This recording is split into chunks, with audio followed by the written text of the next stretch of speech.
Bonsoir les filles, bienvenue sur ma chaîne Coco Charnel. Alors aujourd'hui je vous propose une vidéo dans laquelle je vous parlerai de mes déceptions make-up et beauté des derniers temps, dernières semaines et derniers mois. Ce que je n'ai pas aimé, ce qui n'a pas répondu à mes attentes et limite je dirais ce que j'ai presque détesté. Alors on va démarrer avec les produits soins, j'en ai deux à vous montrer. Alors le premier c'est le gel nettoyant de chez Mixa. Donc c'est un gel nettoyant anti-imperfection sans savon pour les peaux sensibles à imperfection. Il purifie sans agresser. Alors moi habituellement, si vous avez déjà regardé ma routine soins, j'utilise surtout des produits parapharmacie parce que d'une part il y a énormément de choix et surtout ça cible davantage les peaux mixtes à grasses. En tout cas il y a beaucoup plus de choix en parapharmacie pour les peaux grasses comme la mienne. Alors qu'en supermarché, en général vous allez trouver des produits pour les peaux sèches ou les peaux sensibles, mais pas au-delà.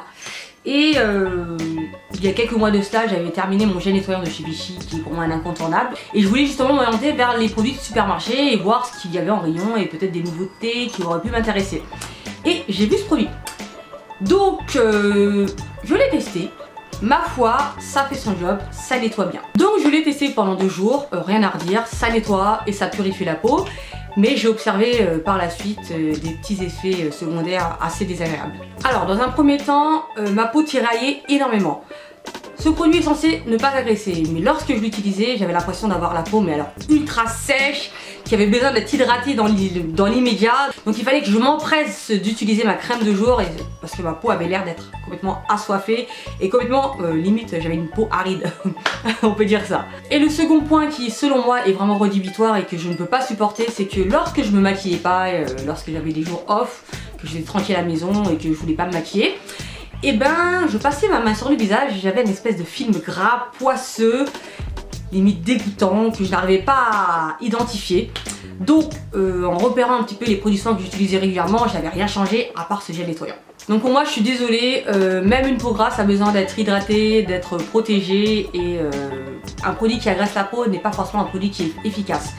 Donc ce gel nettoyant nettoie bien, certes, mais il a tendance après utilisation à provoquer un effet rebond de la production de sébum et ça c'est pas possible pour ma peau. Donc je pense que je vais retourner à la parapharmacie, quoique le second produit que je vais vous présenter en vient également et je crois qu'il est encore pire que celui-ci.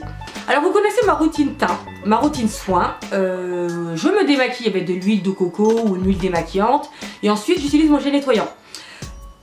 En général ça fonctionne très bien. Bon ça prend un peu de temps mais en tout cas le nettoyage se fait vraiment à la perfection, je vais dormir, mon visage est vraiment propre.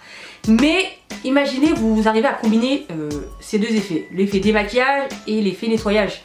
Pour moi c'est un produit révolutionnaire. Donc le voici, en tout cas pour moi c'était censé avoir cette fonction. Donc c'est le Total Renew Oil de chez Biotherm. Donc c'est une huile auto-moussante qui démaquille et qui purifie. Donc elle démaquille et elle nettoie également la peau. Sincèrement pour moi c'est super pratique. Une petite pression dans votre main, vous massez sur votre visage maquillé et sec. Ensuite vous utilisez un peu d'eau pour émulsionner la matière, ça va mousser et ensuite vous rincez. Donc normalement votre visage est propre et complètement démaquillé. Et en effet, rien à redire, ça marche du tonnerre. Mais je crois qu'il y a un souci avec ce produit.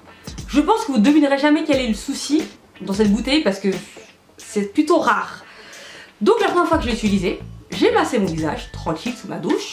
Je frotte bien et j'ouvre les yeux. Et là, mes yeux brûlaient tellement. C'est une douleur incomparable. Ça brûlait tellement, ça piquait, c'était super irritant. Je me suis précipitée pour mouiller mes yeux, pour humidifier mes yeux sous l'eau, mais limite c'était encore pire. Donc voilà, ça pique, mais au possible. Je suis sûre que chez vous, vous avez un cousin, un enfant, un frère ou une sœur de 2, 3, 4 ans. Lorsque vous approchez le shampoing de sa tête lorsqu'il est sous la douche, l'enfant commence à hurler à la mort. Sincèrement, j'ai revécu la même chose qu'eux. Mais comme le produit, je le trouve vraiment super efficace, j'ai essayé de trouver des petites esquives, contourner un petit peu de problème. Donc sous la douche, je passe un peu plus de temps avec l'eau, je frotte au maximum, je m'asperge d'eau à fond pendant quelques temps, histoire qu'il n'y ait plus de résidus d'huile. Mais quand je rouvre les yeux, voilà, c'est apocalypse dans la douche quoi. Donc en gros ce produit, tu l'utilises sur ton visage, la bouche, les joues, mais tu l'approches pas de tes yeux si tu as envie d'avoir un jour des petits enfants et que tu veux les voir avec tes pupilles. Donc vous me connaissez, le maquillage pour moi c'est un plaisir, mais également le démaquillage et ma routine soin, c'est un moment agréable, je me chouchoute, je me fais du bien. et je suis pas censée souffrir, en tout cas avoir mal. Donc ce produit, je le recommande pas, c'est dommage, il faudrait qu'il rechange la formule et ce produit sera vraiment top. Mais avant ça, je le recommande pas. Ensuite, un produit de soin qui a été, et qui est encore très plébiscité et très apprécié sur YouTube, en tout cas des peaux mix à grasse et des peaux très grasses. C'est la base matifiante de chez Make Up For Ever, la Step One. Alors c'est une base qui cible essentiellement les personnes qui ont la peau qui a tendance à briller avec un produit teint ou un fond de teint, et qui va prolonger la tenue du fond de teint en laissant le teint mais vraiment mat. Ça va flouter les pores, affiner et unifier le teint. En théorie. Donc clairement moi j'ai une peau mixte à grasse qui a tendance à briller sur la zone T. C'est pas la peau la plus grasse du monde. Mais je voulais tester ce produit. Donc j'ai acheté le petit format voyage qui coûte 15 €. Déjà c'est pas donné. Et je l'ai testé. Et concrètement mon fond de teint n'a pas tenu plus de 3 heures. Ça brillait mais pas qu'un peu. Hein. Effet végétaline garanti. Le fond de teint ne tient pas, enfin le fond de teint brille, le fond de teint a tendance à migrer, je mets ma main dessus, il y a la trace du fond de teint sur les doigts, donc pour moi c'est vraiment pas terrible quoi. Et je l'ai essayé avec tous les fonds de teint, et je l'ai même essayé avec le fond de teint de chez Estée Lauder. Donc si le Double Wear ne tient pas avec cette base, qu'est-ce qui tient? Heureusement j'ai acheté le petit format, déjà le petit format n'est pas donné. Mais bon, ça m'aurait fait un peu mal d'avoir investi dans une base de teint et je l'utilise pas du tout quoi. Donc je suis vraiment déçue de cette base, voilà, je suis retournée très rapidement à la base H&M que j'aime d'amour. Ensuite un crayon de la marque Iman, j'ai reçu un petit colis, un colis assez conséquent il y a quelques semaines de cela. Et parmi le colis il y avait ce crayon à sourcils. C'est le Perfect Eyebrow Pencil, donc j'ai la teinte Blackest Brown. Donc c'est la teinte la plus foncée. Vous me connaissez, moi je n'utilise que le Deep Down de MAC, le gel liner, il est parfait, le rendu est vraiment sculpté et moi j'avoue que j'aime ce rendu assez travaillé. En général le crayon en sourcil, je l'utilise de temps en temps lorsque je suis pressée et que je veux un rendu plus naturel, c'est beaucoup plus simple pour moi. Et avec ce crayon je pensais que j'allais gagner du temps. Mais il a un souci de taille, c'est qu'il ne marque rien du tout, mais vraiment walou. Donc je vous montre la bête, enfin l'absence de pigmentation, voilà. J'essaie de... Là je n'appuie pas, mais si j'appuie, voilà, ça marque sans plus quoi. Donc imaginez, je force comme ça sur les sourcils, c'est pas possible, c'est pas tolérable. Donc il ne marque pas du tout. Donc voilà, c'est vraiment dommage. Déjà il y avait un autre souci sur le site, c'est qu'il y avait que 2 teintes de disponibles et je suis désolée mais pour une peau noire il faudrait au moins 4 ou 5 variantes, en tout cas beaucoup plus de choix étant donné la variété de couleurs de peau et de carnation. Donc je trouve que c'est un peu limité, puis la pigmentation est vraiment pas du tout au rendez-vous.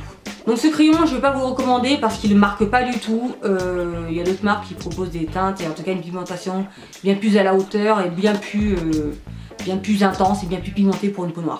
Bon attention, les nerfs sont tendus, On va passer aux sujets les plus sensibles qui soient, les cold cases, les dossiers non résolus, en tout cas qui vont finir à la poubelle.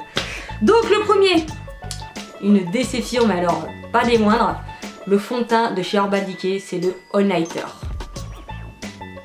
Merde. Alors l'année dernière, Urban Decay a sorti sa bombe, donc c'est leur nouveau fond de teint, donc c'est un fond de teint ultra couvrant, fini mat et waterproof, donc forcément, j'allais forcément être attirée par ce fond de teint parce qu'il correspond en général au point que j'apprécie dans un fond de teint, bonne couvrance, matité, donc tenue et si possible waterproof.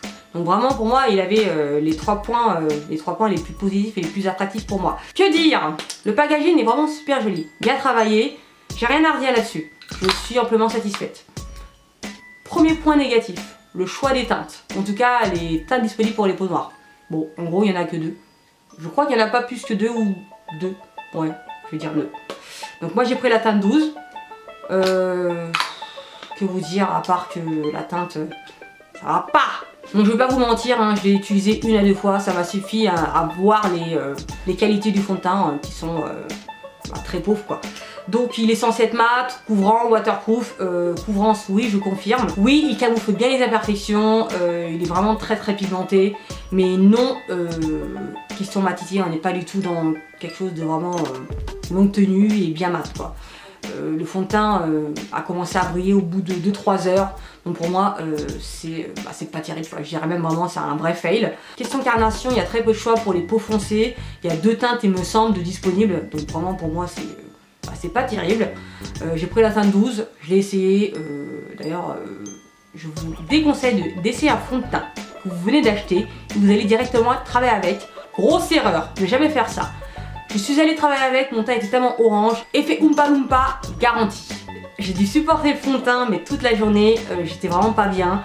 Et en plus le teint avait tendance à virer, l'oxydation était au maximum et le teint brillait, donc pour moi c'est pas possible, c'est vraiment les pires défauts dans un fond de teint. L'oxydation et la mauvaise tenue. En plus je trouve la texture difficile à travailler, avec un pinceau j'ai eu du mal à l'étirer, à l'estomper pour avoir rendu le plus naturel possible. Voilà, le matin t'es pressé, tu utilises ce fond de teint, t'as intérêt à avoir du temps, t'as intérêt à avoir un sacré doigté pour le maîtriser quoi, parce que moi j'ai vraiment galéré. Donc sincèrement je suis déçue, je me suis beaucoup attardée sur le packaging, j'aurais dû me concentrer sur le contenu qui n'est pas du tout à la hauteur de mes espérances. Un autre produit teint dont je suis un peu mitigée concernant l'efficacité du produit. La marque est quand même assez appréciée, mais je doute un petit peu. Donc ce sont les anti-cernes de chez Kat Von D, le Lock-It Concealer Cream. Donc ce sont des anti-cernes crémeux et super couvrants. Et donc encore une fois c'est YouTube qui m'a donné envie de tester ces anti-cernes. J'avais vu des avis plutôt dithyrambiques et très positifs les concernant. Et je me suis dit why not, teste-les, ils ont l'air d'être vraiment efficaces et correspondent à ce que tu recherches dans les anti-cernes. De la couvrance, de la matité, de la longue tenue. Que vous dire à part qu'ils sont très couvrants? Je vous dirais juste qu'ils sont très couvrants. C'est tout. En tout cas, ils couvrent bien mes imperfections. Certaines diront qu'ils ne camouflent pas bien les cernes, mais moi, ça fait son job. En tout cas, sur ça, j'ai rien à dire. Par contre, il y a deux autres points qui, pour moi, me laissent un peu plus dubitative. C'est que d'une part, l'anti-cerne a tendance à migrer dans les ridules au fil des heures. Au bout d'une heure, ça file. Et c'est pas le but d'un anti-cerne. En général, moi, quand j'utilise un anti-cerne, c'est pour illuminer mon teint, pour donner un peu plus un regard vif. Et voilà, quelque chose de beaucoup plus lumineux. Et avec celui-ci, c'est pas du tout le cas. Mon teint est plutôt terne. Et je déteste. Et deuxième point qui, pour moi, ça passe pas du tout, c'est qu'il est plutôt gras. Et au fil des heures également, je brille. Je brille sur la zone T, là où j'ai appliqué l'anti-cerne. Au début, j'avais tendance à affuser le fond de teint, mais en fait, non. Par exemple, je n'ai pas de problème avec le Prolong Wear ou avec le Double Wear de Estée Lauder. Je les applique, il n'y a pas de problème, ça ne brille pas. Mais avec celui-ci, toute la zone T là, sous les yeux, le front, le nez, le coin du nez, le coin de la bouche, ça brille, mais alors comme jamais. Donc oui, pour moi, cet anti-cerne est un fail. Il est couvrant, certes, mais pour moi, un anti-cerne qui est efficace, c'est un anti-cerne qui est mat et qui tient bien dans la journée, qui va donner un regard beaucoup plus vif. Et c'est pas du tout le cas lorsque j'utilise celui-ci. Donc voilà, je suis super déçue. C'est bien dommage, j'aimerais bien qu'il change la formule parce que il pourrait être vraiment efficace, il pourrait vraiment me plaire, mais le fini, la formule ne correspond pas et n'est pas compatible avec mon type de peau. Et on termine par une marque chère à mon cœur, c'est la marque MAC. Donc l'année dernière, MAC a sorti sa gamme d'encre à lèvres. Donc ils ont suivi la tendance, ou plutôt ils étaient un petit peu à la traîne, face à des Colourpop, des Dose of Color, des Lime Crime qu'ils avaient déjà lancé, alors toutes les teintes disponibles à des prix plutôt compétitifs. Donc MAC a finalement sorti sa gamme d'encre à lèvres dans des teintes vraiment pas variées du tout, hein. Il y avait du rouge, un rose, un prune, un fuchsia, voilà quoi, et basta quoi. Donc les teintes elles n'étaient pas transcendantes, la texture a été vraiment très critiquée, donc je suis pas sûre que ces encres à lèvres ont eu un succès fou, en tout cas à l'époque. Bon, malgré tout, je voulais quand même tester cette formule, et en tout cas les teintes qui étaient disponibles. Il y avait quelques teintes qui étaient quand même assez jolies, notamment la teinte High Drama. Donc c'est un rouge marsala, rouge vin, bordeaux, parfaite pour l'automne, super jolie sur une peau noire, effet vamp garanti. La couleur est vraiment très jolie, mais la texture est vraiment pas bonne. La pigmentation, il y a une jolie couleur, mais c'est pas du tout uniforme. Vous allez mettre une couche, vous allez avoir de l'intensité là, vous n'allez pas en avoir là. Vous allez mettre une seconde couche, vous allez en avoir là, et vous n'allez pas avoir d'intensité là. Si vous mettez une troisième couche, c'est le bordel sur votre bouche, laissez tomber. Sincèrement, la texture, donc vraiment j'étais super déçue, dégoûtée même. Déjà parce que le prix est quand même assez élevé pour des encres à lèvres, hein. Vous allez chez Colourpop, ça coûte 5 $, et la qualité était bien meilleure que les encres à lèvres qu'avait sorti MAC. Donc super déçu. Heureusement qu'ils se sont rattrapés avec les nouvelles teintes qui sont sorties en janvier là. Je vous ai fait une vidéo dans laquelle je vous ai fait quelques swatchs, je les ai toutes adorées. D'ailleurs je vous ai swatché celui-ci, vous pouvez voir en image que la texture et la couleur n'est pas du tout au rendez-vous. Mais les autres teintes sorties en 2017, elles sont vraiment nickel, je les adore. Mais l'ancienne formule qui date de 2016, vraiment, elle est vraiment pas terrible. Bof, bof, bof. Donc oui, venant de chez MAC, je m'attendais pas à cette qualité. Je m'attendais pas à cette absence de qualité, pardon. Ce qui est dommage, c'est que les teintes sont toujours disponibles, mais ils n'ont pas modifié la formule. Donc tant pis, je vais pas leur acheter, je vais me concentrer sur les nouvelles teintes qui sont dispo, bien plus jolies, bien plus confortables. Voilà, donc MAC sur le coup, vous n'avez pas assuré, le prix est élevé pour une qualité vraiment moindre. Je vous conseille bien entendu les nouvelles teintes disponibles, mais cette couleur en question là, elle est vraiment pas terrible. Bon voilà, j'ai fait le tour des produits que je n'ai pas aimé ces derniers temps. Bien entendu, ce que je n'aime pas ne sera pas forcément le cas de tout le monde, hein. Je n'ai pas la science infuse, je ne détiens pas la vérité absolue, donc ne m'en tenez pas rigueur si vous appréciez un des produits que j'ai cités. Voilà.